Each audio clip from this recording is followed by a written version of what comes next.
খাওয়া দাওয়া শেষ, উনি বলতেছে যে উপর থেকে কল আসতেছে তো দ্রুত যাওয়া দরকার, চলে। তো গেলাম, যাওয়ার পরে প্রথমে আমাদেরকে বসাইলো, আমি সব বাহির ছিল, প্রথমে চা পানি দিচ্ছে, ঠান্ডা পানি, পরে চা পান করলাম, অনেকক্ষণ গল্প করলাম, পরে আমি সব আসছে, আসার পর সবকিছু লিখছি। যদি ধমক দিচ্ছে কাজ জানেন, আমাকে কিছু পাইনি, 200 বিকুল্লাহকে ধমক দিয়েছে, বলছে যে তোমরা তো আমাদের দেশের মানুষ, উনি মেহমান, যে অঞ্চলে গেছো এটা সবসময় নিরাপদ না, যদি ওনার কিছু হইতো, ওনার যদি কোনো কিছু হইতো তাহলে আমার উপর প্রেশার আসতো, দেশের বদনাম হইতো, তারপরে একটা অপমান হইতো না যে আমাদের এখানে মেহমান আসছে, মেহমানের বলতো আমাদেরকে বইলে, তারপরে আমরা এখান থেকে নিরাপত্তা গাড়ি পাঠিয়ে দিতাম, ওনাকে নিরাপত্তা নিয়ে তারপরে ঘুরে ঘুরে দেখাইতো সাথে। তো একবার ভাবতে পারেন যে কতটুকু ভালো চিন্তা তাদের ভিতরে। তো এই সকল কিছু হওয়ার পরে একটা খাতায় টাতায় লিখলো, বলতেছে আপনাদের অপরাধ দুইটা, এক হচ্ছে আপনারা ইনফর্ম করে গেছেন না, দ্বিতীয়ত হচ্ছে আপনারা মানে এখান থেকে কোনো অনুমতি নিয়ে গেলেন, এরকম কি যেন বললো কি।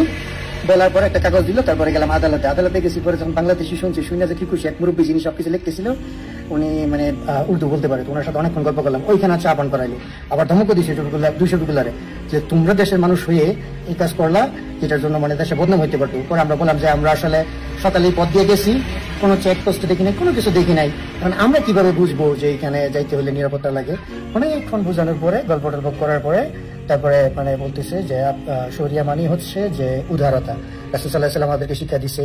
তারপরে হচ্ছে আপনার যে কারি সাহেব ছিল, উনি বললো যে আমরা মুসলিম, আপনি বাংলাদেশ কিংবা আমেরিকা, মুসলিম আল মুসলিম আকুল মুসলিম, উনি কথাটা বলছে যে এক মুসলমান এক মুসলমানের ভাই, আমাদের মধ্যে কোনো ভেদাভেদ নাই, আমাদের মধ্যে কোনো মানে বর্ডার নাই, এরকমের চিন্তা ভাবনা। অনেকক্ষণ বুঝানোর পরে টরে আবারও চা পান করাইলো, বলছিল যে খাওয়া দাওয়া করে যান। খাওয়া দাওয়া আমরা করে আসছি, দেখে খাই নাই। তারপরে আবার আমাকে প্রথমে তো পাহাড় থেকে আসার সময় সামনে একজন হাতিয়ার নিয়ে, আরেকজন সে গাড়িতে বসা, নিরাপত্তা দিয়ে নিয়ে আসছে, আবারও নিরাপত্তা দিয়ে একটা নির্দিষ্ট স্থানে দেওয়ার পরে পরে বলছে যে আচ্ছা ঠিক আছে যান ঘুরে, আর যখনই কোথাও যাবেন তখন যেন আপনারা মানে ইনফর্ম করবেন, তাহলে আপনাদেরকে নিরাপত্তা দিতে পারবো। আমরা যখন ফিরে আসতেছিলাম যে পারিয়ান থেকে পানচিনে, তখন দেখবেন যে আমাদের সামনে কিন্তু 2টা গাড়ি ছিল, তালেবানের আমাকে নিরাপত্তা দিয়েছিল। পরবর্তীতে জানতে পারি যে চেকপোস্ট ছিল ওইখান থেকে ফোন করে দেওয়া হয় যে একজন বাংলাদেশি নাগরিক যিনি বিদেশি মেহমান, ওনার নিরাপত্তার জন্য 2 গাড়ি পাঠিয়ে দিছে।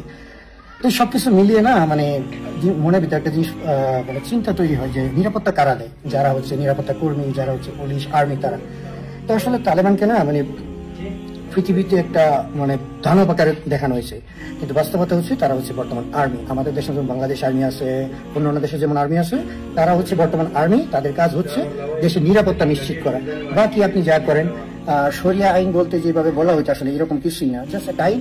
আর বর্তমানে উদার আইন, অনেক উদার আইন, মানুষ কত আনন্দ। যদি মনে করেন আপনার সেই 70-80 দশকের জামানা হইতো, তাহলে কি বর্তমান সরকার টিকতে পারতো না? তাই এই ধারণাটা ভুল।